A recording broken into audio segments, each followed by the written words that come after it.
How's it going, everyone, and welcome back to the channel. My name is Drum Guy, and in today's video it is following on from my last video where I briefly mentioned my old band.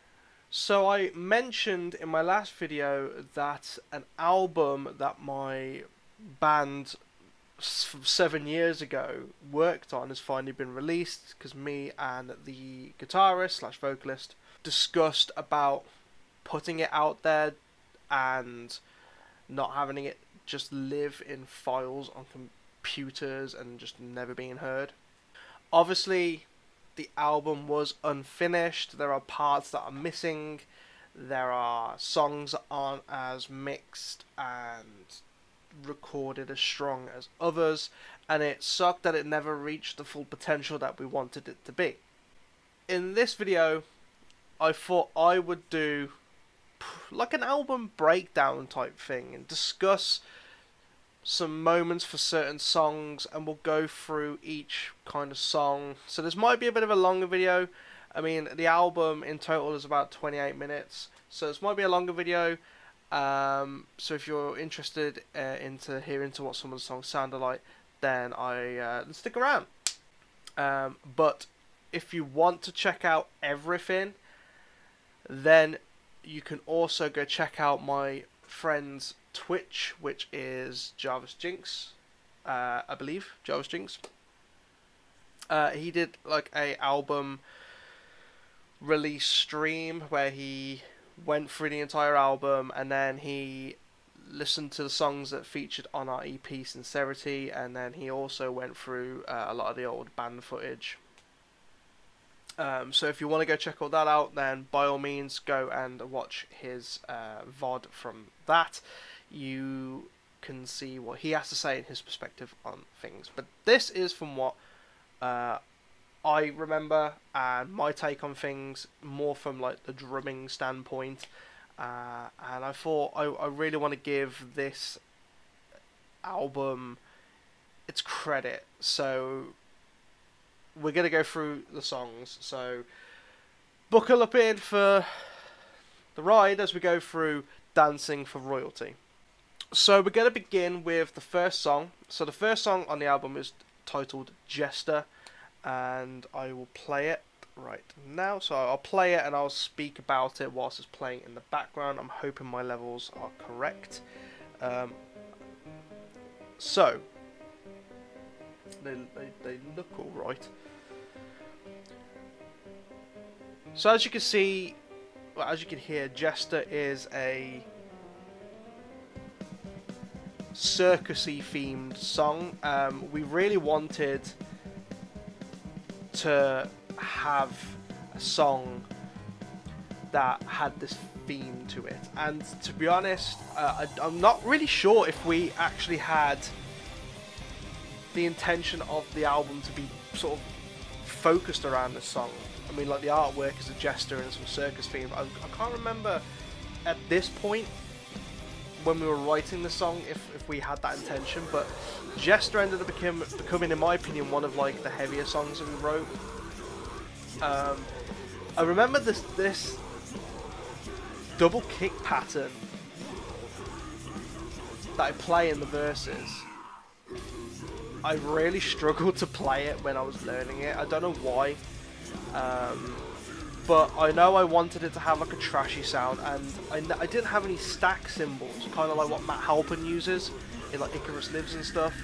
That was what I was trying to go with. So what I had is I had my standard 18-inch China for your sort of breakdowny type of things, and then I had a small 16-inch China, which is what I hit in the verses, because I loved the more higher frequency, trashy, as you can hear now, the trashier sound it gave. It wasn't as dark and it didn't ring out as much as the other ones. I think I hit the other one now. So that's the 18-inch you can hear. When I recorded this album, I had a pretty simple setup, if I remember. I had a snare drum, which was like a 14-inch by 6.5 snare drum. I had a high rack tom, which I can't remember the size of it. I think it was probably like a 12-inch, and then I had I think a standard 14 by 14, 16 by 16 floor tom. I had my ride cymbal, which was, you can hear there, which was a 20-inch ride cymbal, and I actually borrowed. So the studio had a Zilbel, and I put that on top, and I used 18, 19-inch crash cymbals, my 16-inch China, my 18-inch China, 14-inch hi-hats, and I think I also used a 8 and an 8 and a 10-inch splash cymbal. Well, actually, the 10-inch cymbal was a splash. The 8-inch is technically a China splash, and that was pretty much my setup for this album. But this song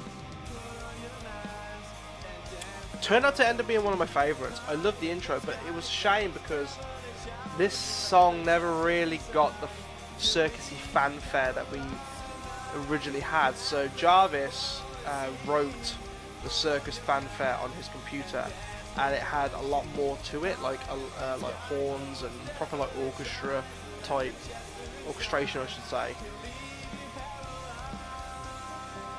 instead of just this piano that you can hear. So instead of just that piano that you hear, it had a lot more to it, and there, for some reason, it just got took out of the mix and it was just replaced by that piano, and it just felt empty, in a way. I do really want to I would love to rewrite a load of these songs, not change them completely, but just like re-record them and put more to them. But I really want to do a circus song again and proper make it circusy. But that's Jester, and when we wrote that song,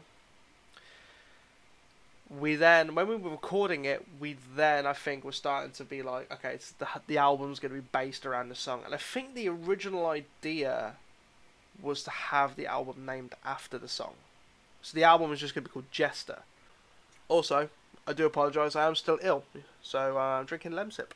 So the album was going to originally be called Jester, and I think it was me, I'm not sure, but I think I suggested it, that to name the album after lyrics instead.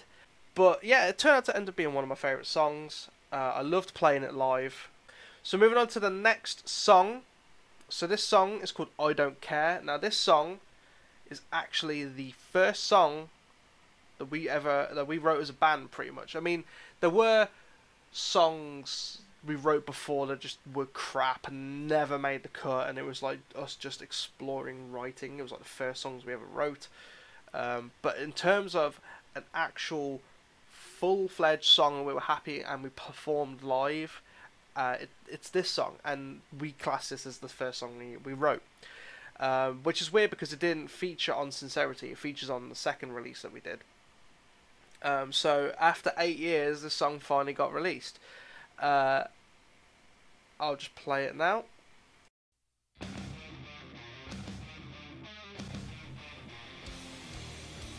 So I think Jarvis wrote this song,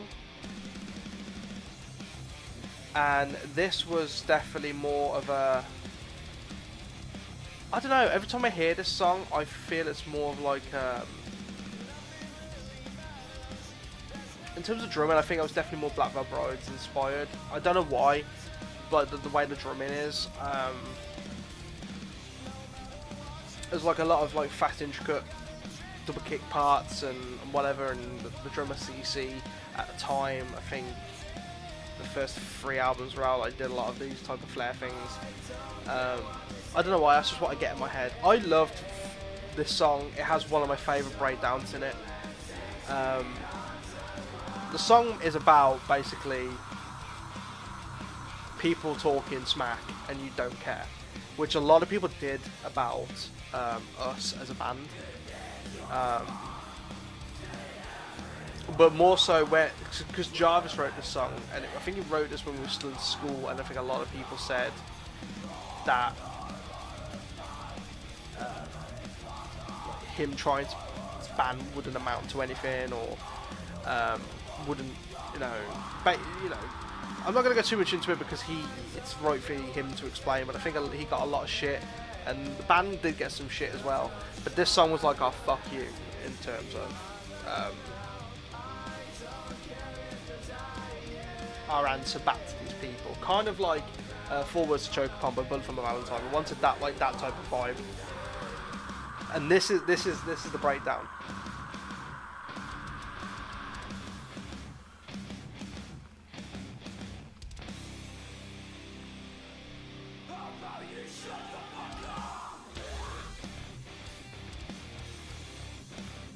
God, I love that breakdown.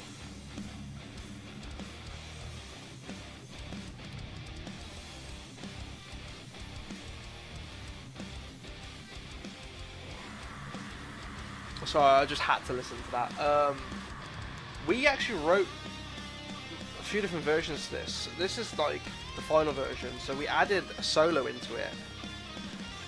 I think after that breakdown, it originally went back into the chorus, but we decided to put a solo in it for our lead guitarist, who we nicknamed Swede. Like, his nickname through the band was Swede. Don't know why.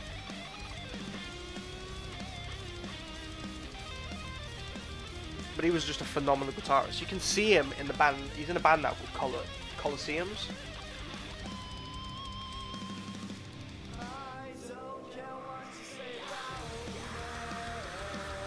For this last chorus, so for the other 2 choruses, I play on the right and I do like a constant double kick pattern. For this chorus, I don't. I go to the crash and I play like a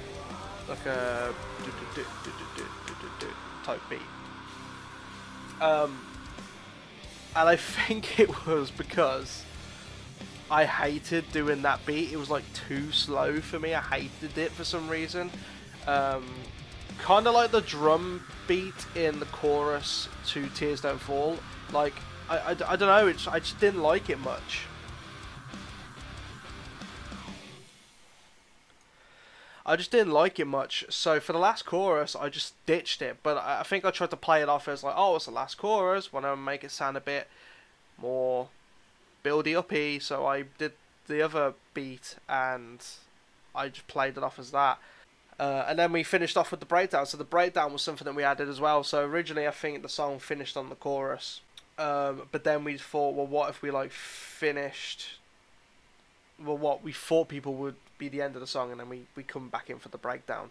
One thing I do a lot in this recording is I count in, and I hate how I did that a lot. You'll hear a few of these songs, I do count-ins, and I hate it. Like, I really wish for some reason I just didn't do it. So there. But anyway, moving on to the next song, which is Monarchy, which is not its original full title. The original full title was Monarchy, Divine Right of Kings. So Monarchy was a song that I wrote. I did quite a bit of songwriting for the band. The Sincerity EP was 4 songs. I think I wrote 3 of them, which was Runaway, Sincerity, and Once I Had a Social Life Until I Met You. This album, I think I only wrote 2 songs, which was Monarchy and My Addiction. But Monarchy... So Monarchy was a bit of a slower song, and I wanted a... Well, not slower, but like... I wanted a song... It's a slightly different tempo, but if you listen to it now, it's got a not a standard sort of like beat, which I noticed that a lot of our songs were doing. So what songs I wrote anyway had. So I wanted something different.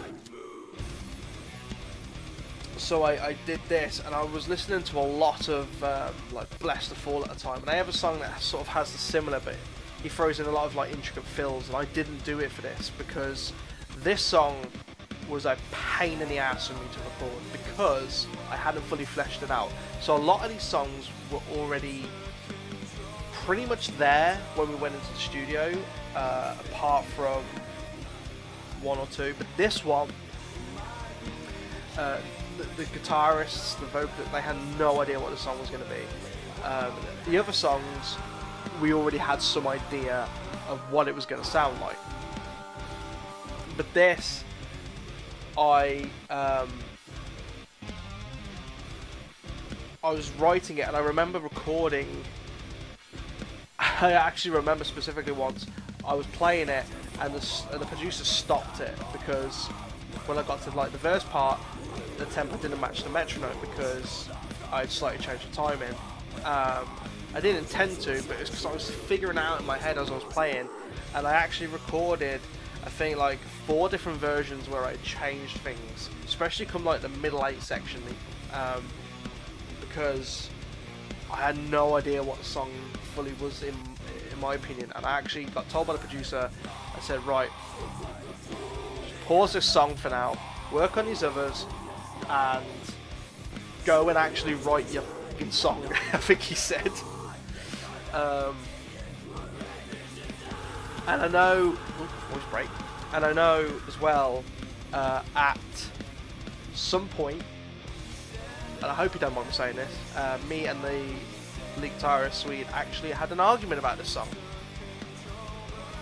Because obviously they didn't know what it was going to really be, so they're writing guitar. I was trying to like help them in how the words were going to go, and it was just a clusterfuck because the guitar, you know, I don't write guitar, I don't play piano. Well, sorry, I should say I don't play guitar, I don't play piano, so it's very difficult for me. And to try and say, oh no, this is how I imagine it going, is very different to how to actually play. So it was a lot of frustrations and tensions about this song. I love this solo.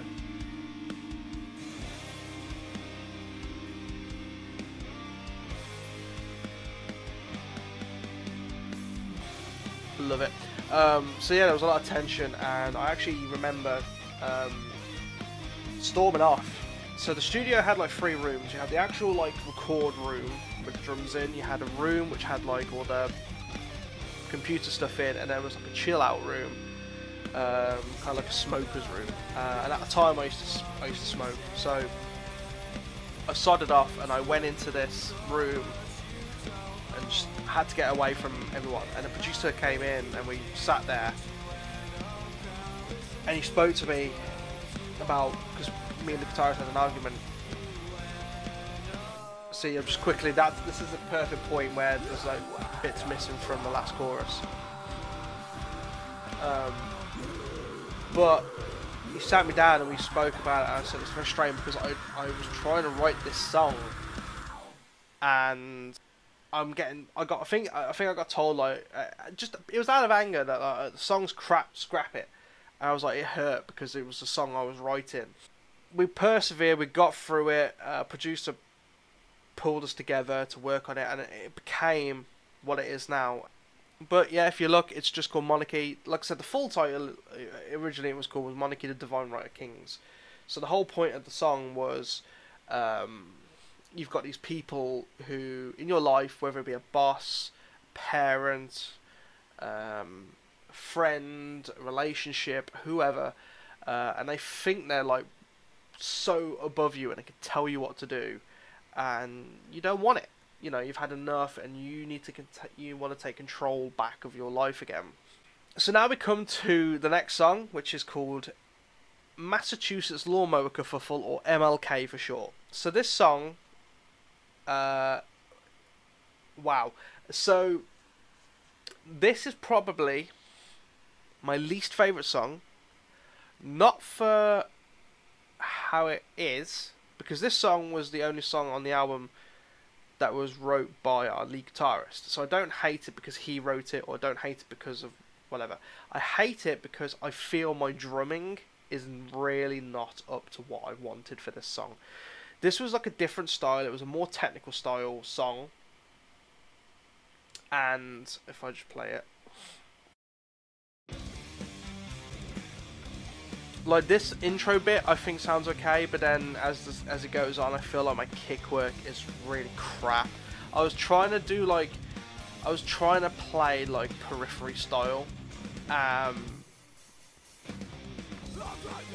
it just I just don't think I pulled it off as much as I wanted. But it got to the point where we needed to move on in the recording process, so I just played this, and it was like the best take I did. So this is what it ended up being. But I hate listening to this song purely because of my drumming.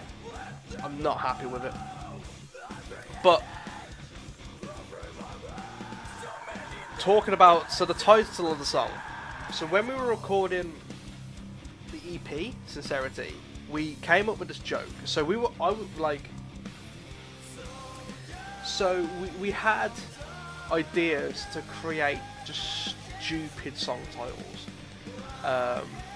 We had a rough idea of making a song title. I vaguely remember it called like. So the song that we had called "Once I Had a Social Life Until I Met You." Like originally, that song was going to be called something stupid like, "I used to have a social life until I killed a zombie horde in Minecraft." It was something stupid like that. We had these crazy ideas to just make stupidly long titles that made no bloody sense. And then someone, well, we collectively sort of like, I think it was mainly Jarvis and Swede who come up with the idea to create a parody to Texas Chainsaw Massacre. So if you look, that's why the words to the title like reflect that. So instead of Texas, it's Massachusetts. Instead of chainsaw, it's a lawnmower. Instead of a massacre, it's a kerfuffle. So Massachusetts lawnmower kerfuffle. It has all to do with the song. I actually don't even know what the song's about. That's the thing. I don't know what the song's about. I wasn't actually around in the studio when they did the lyrics to this, because at the time I started an apprenticeship and I was working.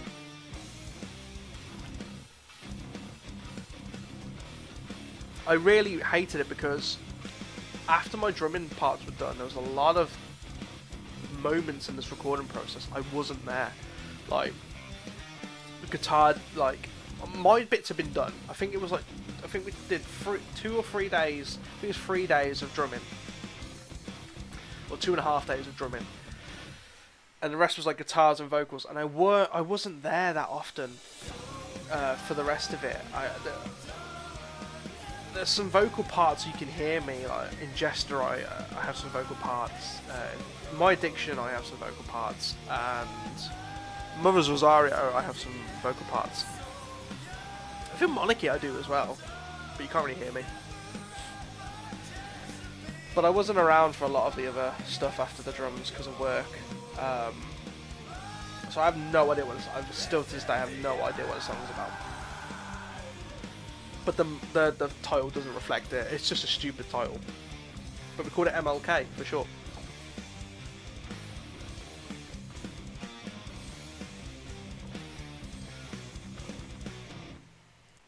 I think we played that song live like twice, and it was fun to play live.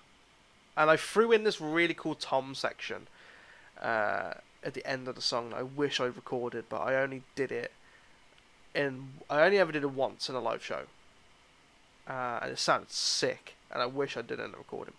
So now we'll come to song number 5. So pretty much halfway through the album.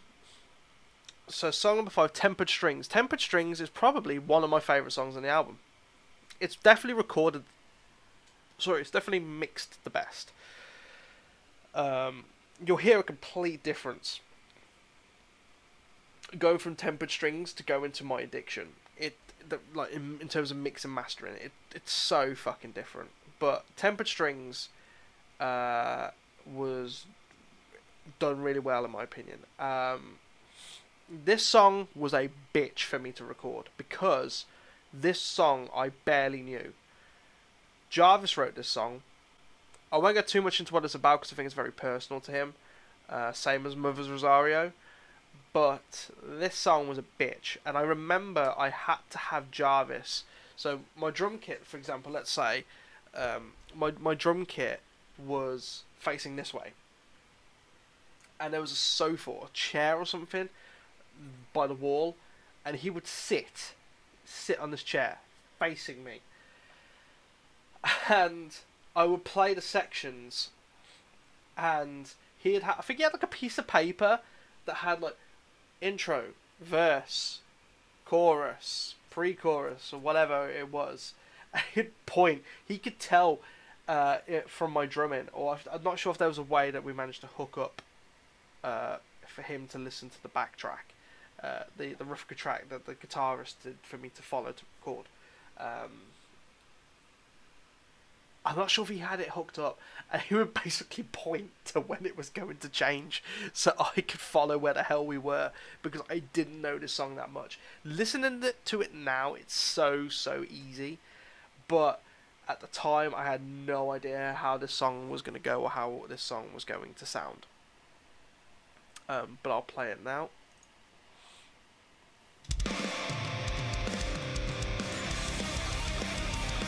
Again, this is probably the best mixed song, and I love this song. So this song definitely, in my opinion, is very like Ask Alexandria inspired.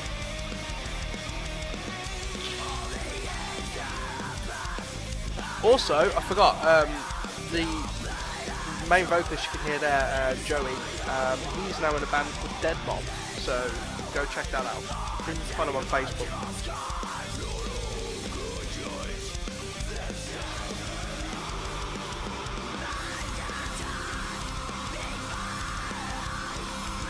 Like these sections, like this bit, and then into what's pretty much the chorus. They sound kind of similar in terms of drum beat, but they're different, and I couldn't follow it. So I had to have him point or like nod when it changed. And I love the little drum fill I do in a minute.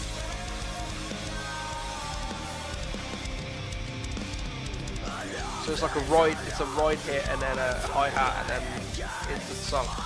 And I have no idea how I managed to hit. I've tried playing the song recently, just on my own, and I cannot figure out how I did that beat and hit that ride and that hi-hat. See, there's a count in. I hate how I count in.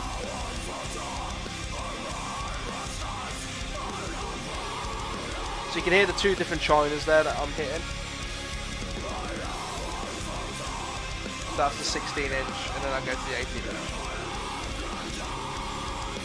But wait, there's more. Synth.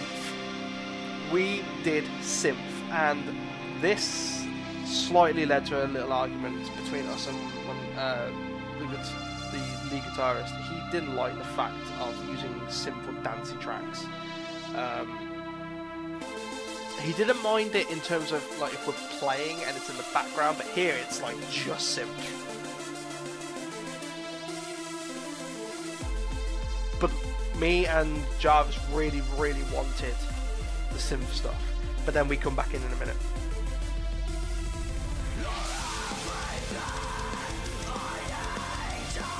But the way I managed to convince him was, and the EP, the song Sincerity, has similar, like a synthy part, and I said, look, if we don't do this, Sincerity is the only one with synth in it, and it just looks really odd. So I convinced him, I said, look, let's just do it for this.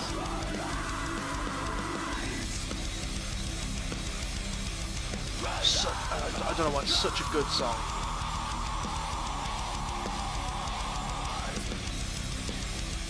When I was recording this, there's the snare hit I don't do there.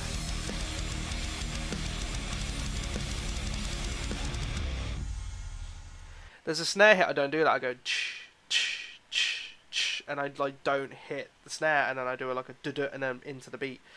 And the producer actually thought I made a mistake. I said no, that was intentional. And the reason being was because when Jarvis wrote this song, he wrote a rough drum track on the computer. And he sent it to me a few days before we recorded, which didn't give me enough time to learn it, which is why I struggled so much. But nonetheless, he sent me a version. In the version he sent me, I think he forgot to put a snare hit in, or there was something to do with the recording, and like the snare hit wasn't there. So I thought he intended that, but I thought it was kind of cool. So I continued it. I didn't do the snare hit. So a lot of people were thinking I made a mistake. I was like, no, that's intentional. Like I decided to do that. I don't think the producer liked it. I think he was trying to say I should do the snare here, and I said no, it was different. Like, I want it to stay that way.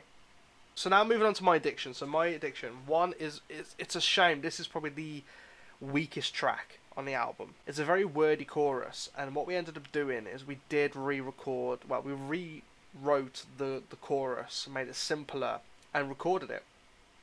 But for some reason, no one can find this version. So I'll play it now. So this song I wrote. This song. This song is very personal. I watched Jarvis's live stream, and he didn't get too much into it because it was a personal thing to me. But I'll explain it here. My addiction was the angriest song I wrote. And it is coming from a place of literally pure anger. I used to write a lot of songs based on emotion, which a lot of people do in personal experience. But this song was pure anger. So I was in and out of a very bad, toxic kind of relationship at the time. I was like 16, 17. So I'm a teenager. I was going through a very bad patch mentally as well. And shit happened. And this is what I'm saying about chorus. You'll hear me sing now.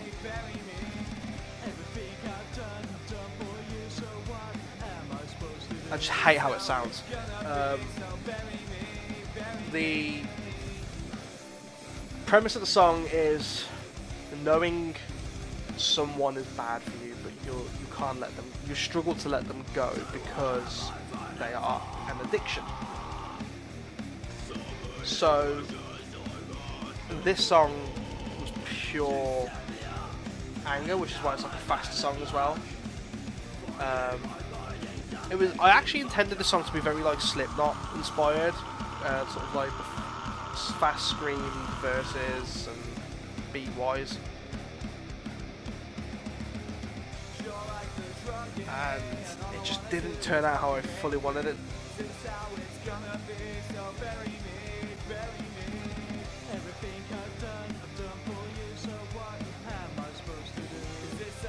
But yeah, this was such an angry song.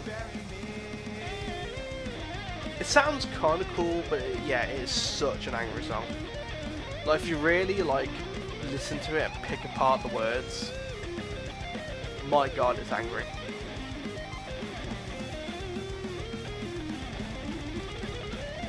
And I remember when like I was telling people about the song that I wrote, and I told them the title, My Addiction. People was like, "Oh, it's about drugs and all this." No, I didn't do drugs. I smoked, but it was more the addiction of someone. I love this dark sounding build-up.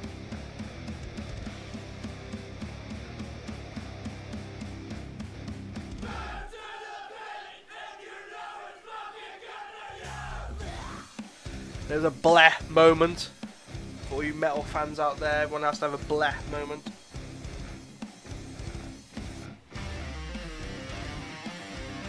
I love this beat. I'm not sure if is that tapping on the guitar. I'm not very good with my guitars. Is that tapping?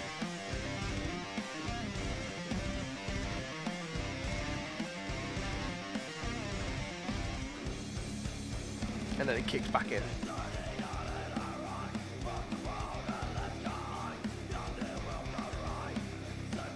And then it's meant to insinuate like insanity because it gets faster now. It repeats, but it's faster.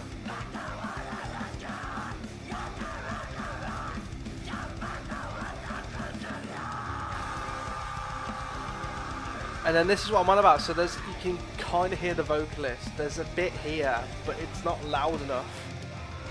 It just wasn't mastered properly.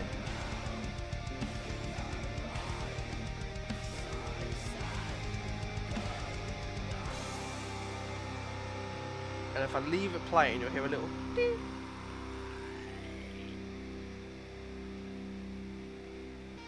There it is. We actually purposely decided to keep that in. We thought it was funny. But yeah, that's My Addiction. That is the angriest song, in my opinion, on the album. But nonetheless, to the last song, Mother's Rosario. So, Mother's Rosario is probably the perfect way I to end this album. It is a more emotional song. So Jarvis wrote the song.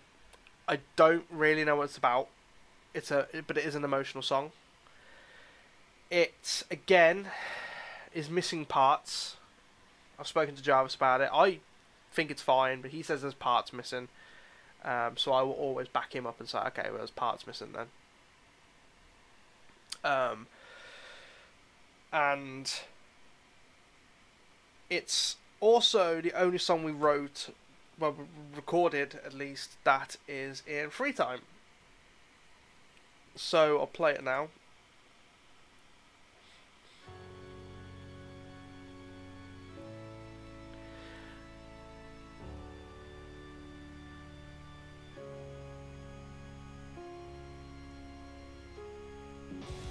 So again, it's the levels aren't there compared to, like, my opinion is I compare the level of Tempered Strings. So Tempered Strings to me is the most complete song on this album. So I compare everything else to Tempered Strings in terms of levels and quality, and just nothing else comes close to it. I think Jester and I Don't Care are probably the next ones that come close. It's just such a shame that the last two songs just don't meet that, especially this one, because it's such an emotional song. So there's no screaming in this. It's purely sung. This is all Jarvis.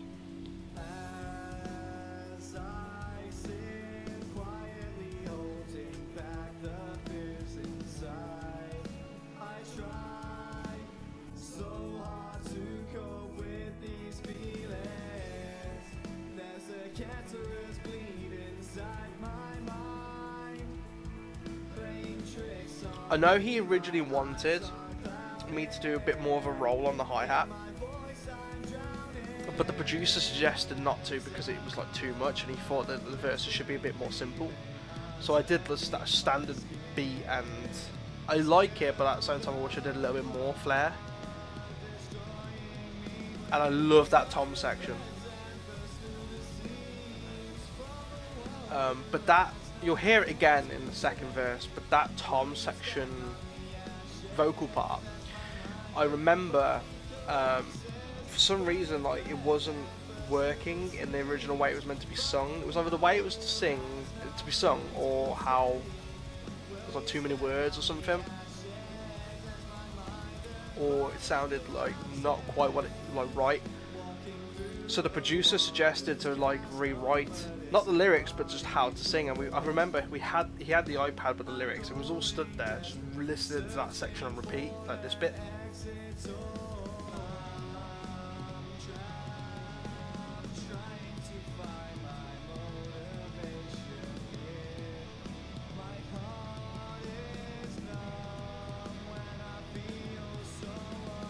So that section, and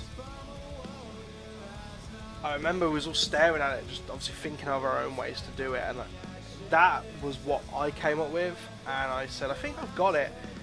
So I did the first verse version, and he said, do it again, and I did it again, and I was like, I think it works, but then he said, just check that it works for the second version. So I said, okay, so replay it a few times and let me get it, and then I was like, okay, I got it. So I sung it, and then that's what happened. So that's my only credit to really this song, was that section. And again, another beautiful solo. There's a bit, we played the song once, I think, live, or twice, and when we played it live, I played this bit differently on the drums, which I debated I should have done in a recording, but at the same time, I like how I kept the drumming the same, so I didn't take away from the solo. Like, pure solo, that is. It's all on the solo. I didn't do anything fancy.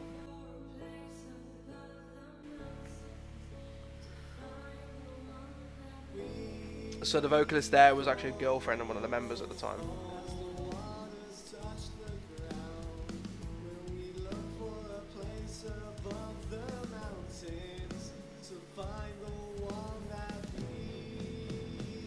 up. And I'm actually singing there. I'm going, home, home, we call home. I sound really bad because I'm still a little bit. That's what I'm doing. You can barely hear me though. I don't know if it's just because the mix isn't proper.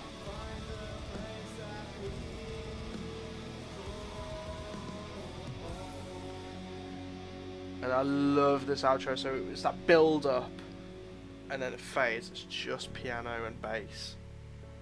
And I think the bass stops as well, and then it's just piano.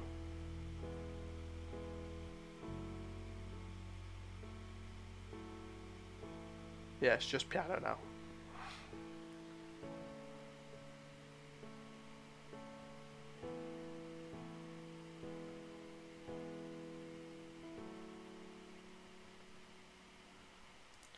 See, Jarvis says that shouldn't have been how those parts originally sounded, but I think it still sounds awesome, and it's such a cool sounding song, and I love how the album finishes on that. And there's like a stigma, like, oh, metal albums for metalcore bands finish on like a really slower song or like a more emotional song. And it's kind of true to us, because since the Sincerity EP, the last song was Runaway, so it finished on the solo. For the softer section, and then obviously this whole song is a soft song. But I love it. I love how it finishes. But that is the whole album, Dance of Royalty. This has been a long video. Normally not what I do, but I wanted to do a video on this. I think it deserves me saying some points that I wanted to raise. I'm hoping you all enjoyed going through this. And obviously you've had a chance to hear what some of the songs sound like, which is what's made this video so long. But for what it is, I'm happy with it. I wish it could have been more, but I'm happy that it's finally out. But I'm going to end this video now, because it's been nearly an hour, as a recording anyway. Obviously I'll edit it down to a bit shorter. So thank you everybody for watching. I hope you've all enjoyed watching it and listening to my old work that I did 7 years ago ish. I would have been what, 19 at the time, 18 I think, when this was done. 7-8 years ago. God,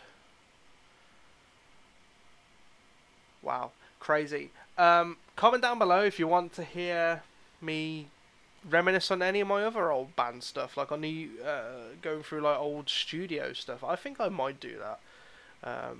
So it'll be like free videos of just my old band stuff.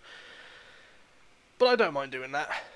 And YouTube, you cannot copyright me for any music you've heard in this video, because I wrote the fucking stuff. I wrote the music. Well, not me specifically, the band that I was in, we wrote it, it's my music, you can't copyright me. I can use any of these songs in my videos and you cannot copyright me for nothing, because I wrote the bloody things. If they dare, like say, oh, it's on Spotify, it's owned by someone, yeah, fucking me. So thank you everybody for watching. I hope you've enjoyed watching it and listening to it as I have.